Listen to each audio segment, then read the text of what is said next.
दोस्तों SRH कहानियां में आप सभी का स्वागत है। आज की कहानी का शीर्षक है झूठ। मम्मी मम्मी, मैं उस बुढ़िया के साथ स्कूल नहीं जाऊंगा, ना ही उसके साथ वापस आऊंगा।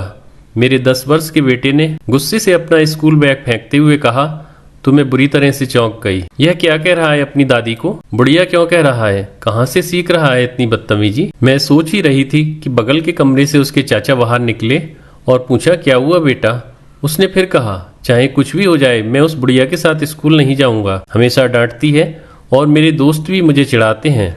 घर के सारे लोग उसकी बात पर चकित थे। घर में बहुत सारे लोग थे, मैं और मेरे पति, 2 देवर और देवरानी, एक ननद, ससुर और नौकर भी। फिर भी मेरे बेटे को स्कूल छोड़ने और लाने की जिम्मेदारी उसकी दादी पर थी। पैरों में दर्द रहता था, पर पोते के प्रेम में कभी शिकायत नहीं करती थी। बहुत प्यार करती थी उसको, क्योंकि घर का पहला पोता था। पर अचानक बेटे के मुंह से उनके लिए ऐसे शब्द सुनकर सबको बहुत आश्चर्य हो रहा था। शाम को खाने पर उसे बहुत समझाया गया, पर वह अपनी जिद पर अड़ा रहा। पति ने तो गुस्से में उसे थप्पड़ भी मार दिया।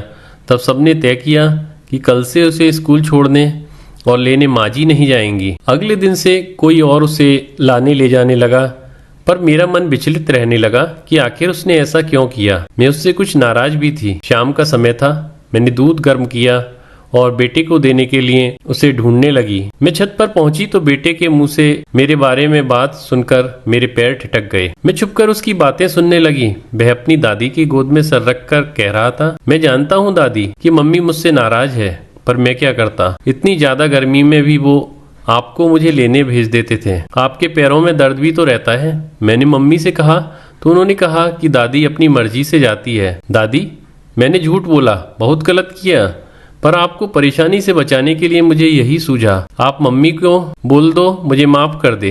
वह कहता जा रहा था और मेरे पैर तथा मन सुन्न पड़ गए थे।